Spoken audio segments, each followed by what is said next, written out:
Sa ibang balita po, pinangunahan ni Pangulong Aquino ang paggunita sa ika-32 anibersaryo ng pagpaslang kay dating Senador Ninoy Aquino. Sa okasyon, nagkaroon ng pagkakataong mag-usap sina Manila Mayor Joseph Estrada at DILG Secretary Mar Rojas. May kinalaman kaya ito sa eleksyon 2016? May report si Sandra Aguinaldo. Manaka-nakama ng ulan at hangin, nagtipon-tipon ang pamilya Aquino, kamag-anak at kaibigan sa puntod ni dating Senador Benigno Ninoy Aquino, ama ni Pangulong Aquino, para gunitain ang 32nd death anniversary nito. Namutiktik sa dilaw na bulaklak ang magkadikit na puntod ni Ninoy at kabiyak na si dating Pangulong Cory Aquino. Ilang politiko ang nagpadala din ng bulaklak. Isa na dyan mula sa pamilya Binay na dating kaalyado sa politika ng pamilya Aquino.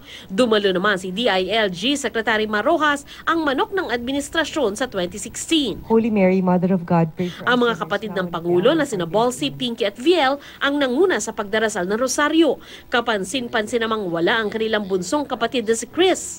Ang ama ng Pangulo na si Ninoy ay opposition leader noong panahon ni dating Pangulong Ferdinand Marcos. Binaril siya sa Manila International Airport noong 1983. At ang kanyang pagkamatay ang lalong nagpatindi sa mga anti-Marcos movement hanggang sa tuluyan na itong mapatalsik noong 1986.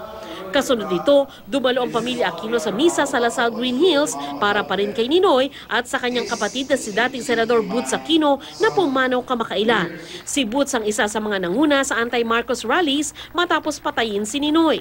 Kabilang sa mga dumalo, si Manila Mayor Joseph Estrada. Palagi ako nag-I love you. Then recently, sinabi niya, kailangan may yakap. Ngayon na medyo mas tahimik pang buhay niya, mas nakikita niya kung ano talaga ang pinaka-importante.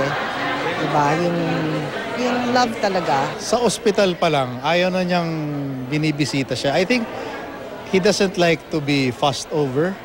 Ayaw niya yung inaasikaso siya. Matapos ang misa, naging abala ang Pangulo sa pagbati sa kanyang mga kamag-anak.